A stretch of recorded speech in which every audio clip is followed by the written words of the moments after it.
Amin. Wahlul 'uqdatam min lisani yafqahu qawli. Amma ba'd. Yang saya hormati Rektor Unsur yang dalam hal ini diwakili oleh Pak Rek 1,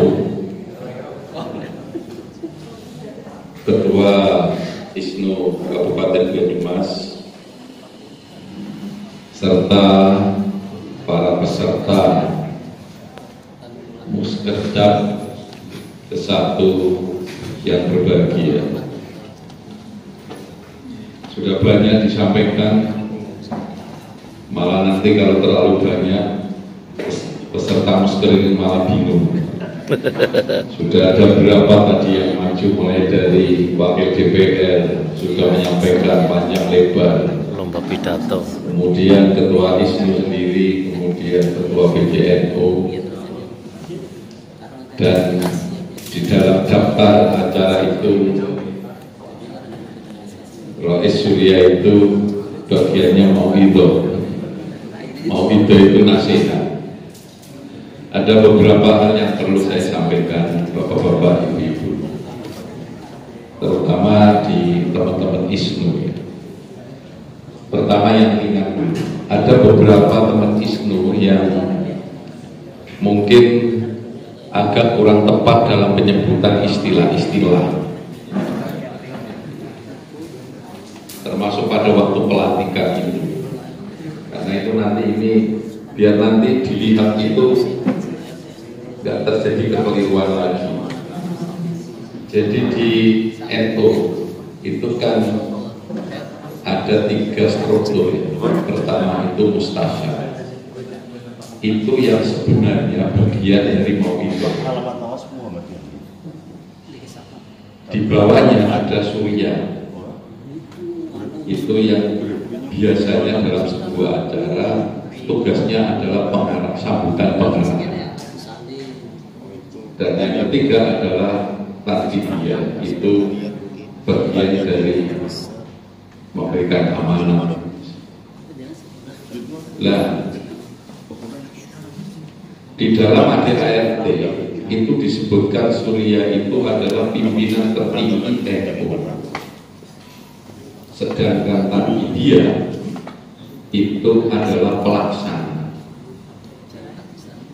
Tugas surya itu adalah 1, menetapkan arah kebijakan organisasi NU dan sekaligus mengawasi pelaksanaan yang dilakukan oleh tadbiyah. Nah, pimpinan surya itu jangan keliru nyebut ini. Itu yang disebut Rois Am itu hanya PBNU, tapi di bawahnya penyebutannya Rois Surya. Jangan ketua Rois Surya. Itu pernah itu ada acara ISNU.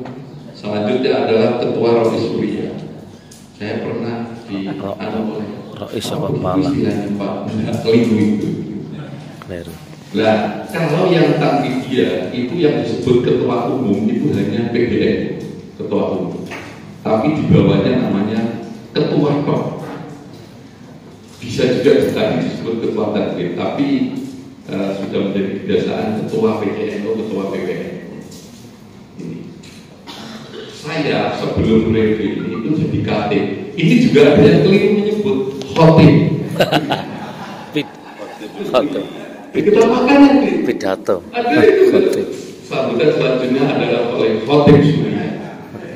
Bukan khotib, Pak. Katib. Katib itu dari kata-kata apa? Menulis. Katibun artinya sekretaris. Katib.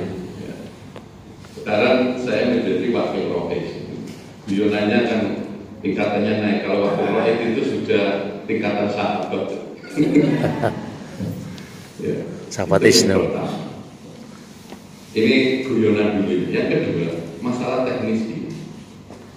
Saya lihat dalam susunan acara itu ada pembukaan pembacaan surat Al-Fatihah. Itu juga keliru nulisnya. Al-Fatihah itu bukan pakai K, tapi pakai H. Karena K itu terjemahan dari Ho. Al-Fatihah. Dan sebenarnya ada juga mau idul hasana pakai kalah, keliru lagi. Keliru lagi. Nah, ini guyonan. Tapi ini penting dipahami.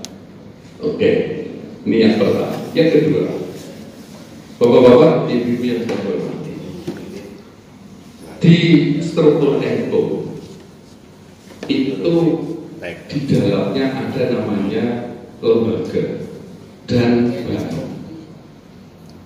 Dulu lembaga ini dipecah adalah jenah, tapi sejak muktamar di Jombang itu dihapus, dijadikan satu namanya lembaga. Ada 18 lembaga. Kemudian ada Banom. Jadi Banom ini resmi struktur NU sekarang, termasuk ISNU. Dulu ISNU belum masuk. Banom ini ada dua.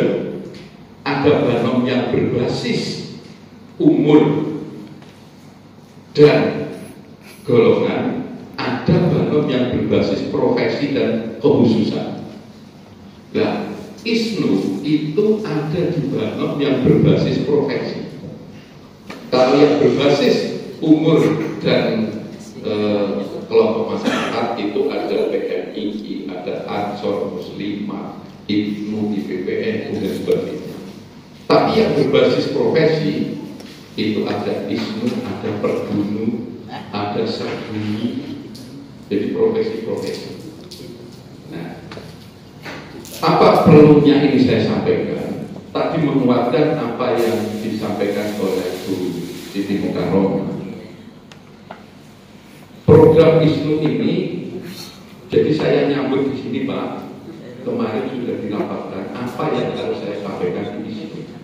Rapat resmi Surya di rumahnya Pak Kiai Habib, sambil rapat yang lain. Lalu kemudian saya disuruh mewakili apa yang saya disuruh menyampaikan. Pertama, ini mungkin untuk Kang Nurul juga dan teman-teman, diharapkan ISNU ini ada penguatan organisasi.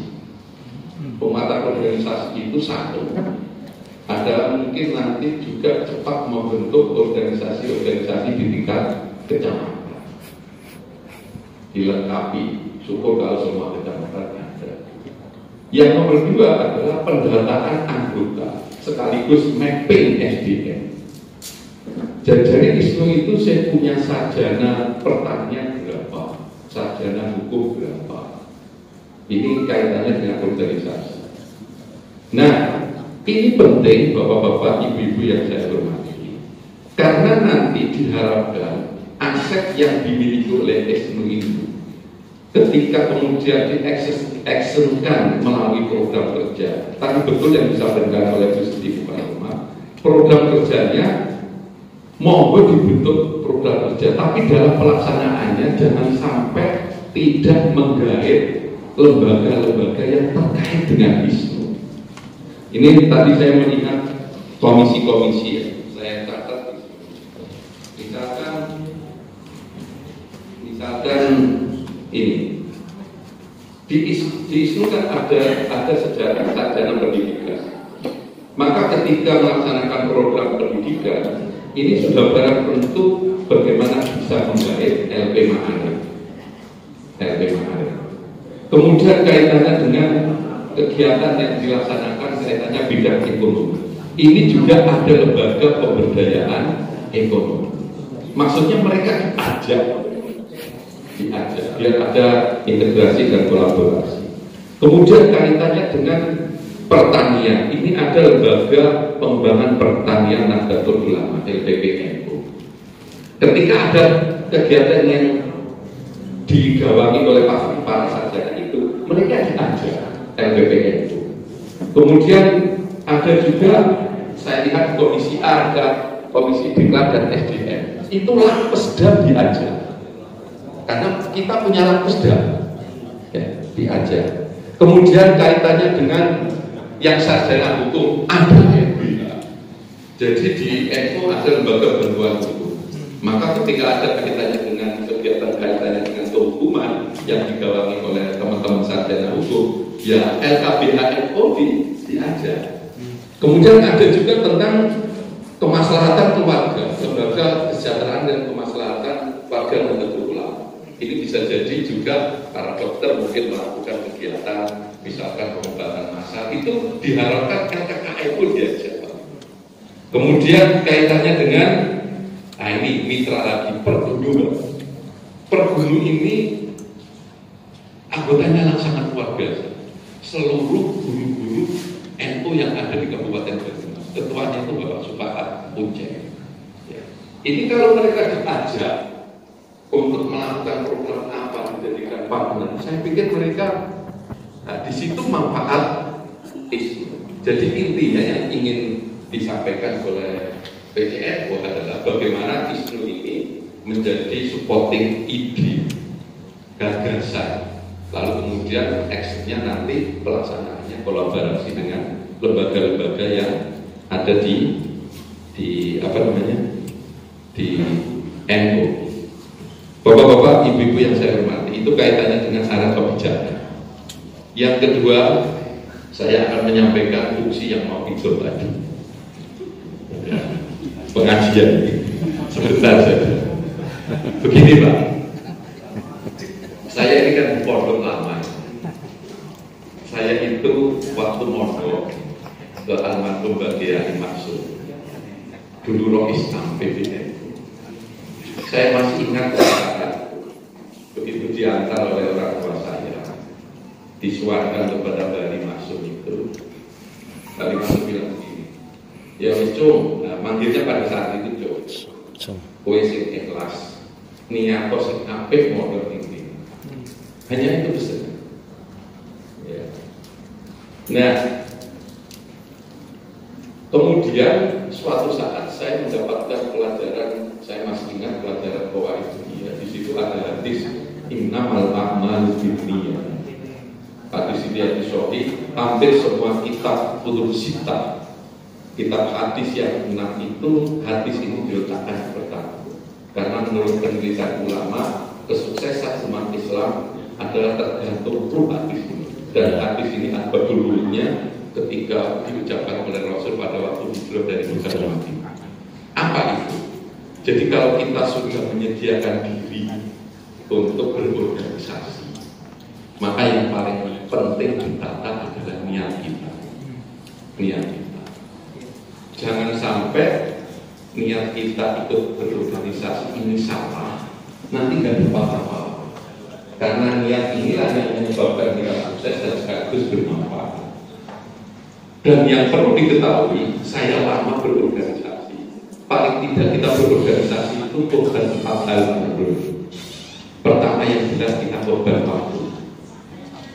Sekarang ini saya kan hari Minggu harusnya ya mungkin refreshing, bahkan harusnya ada jadwal pengajian, sehingga saya tinggalkan kehilangan amplop. Korban waktu Pak. Ya, anak habis ujian minta diantar refreshing makan. Tapi saya bilang, saya sama istri ya ini konsekuensi suamimu ikut organisasi. Itu korban waktu. Yang nomor 2, itu pasti korban pikiran. Pasti mikir. Yang menyusun gerak itu pasti mikir, kamu tidak hal itu. Yang ketiga, yang tidak bisa dihindari pasti korban iman. Korban iman. Saya kalau turba atau ya pakai mobil bensin sendiri, mesti korban. Dan itu jangan panggilnya pikir. Nanti kanannya ada gantinya. Dan yang jelas adalah korban tenaga. Habis muster itu pasti capek. Tapi kalau semua itu kita hitung secara kuantitas, apalagi ada unsur cari untung dan nggak manfaat, ini maksudnya perspektif moral yang sekarang jangan diperhatikan.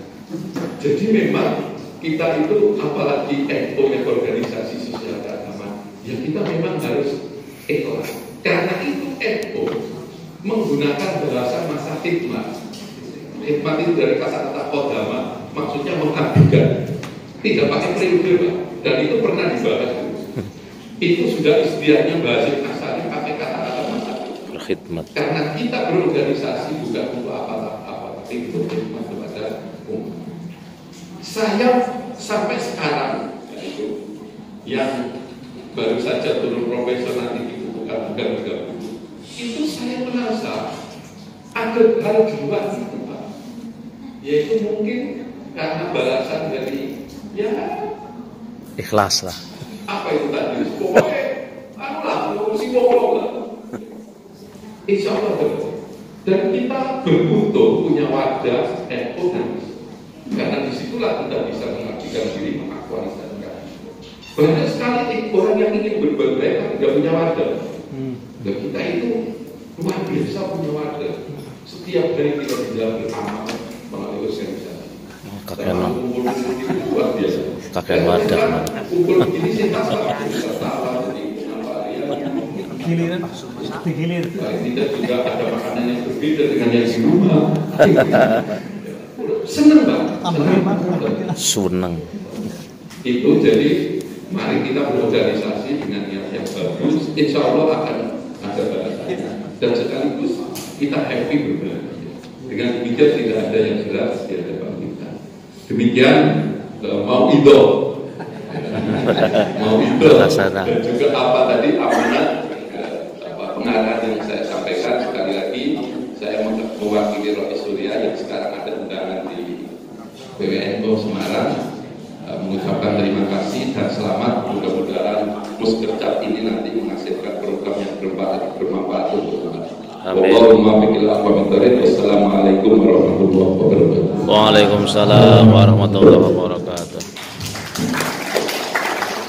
Mohon maaf, Bapak Kiai berkenan untuk memberikan doa.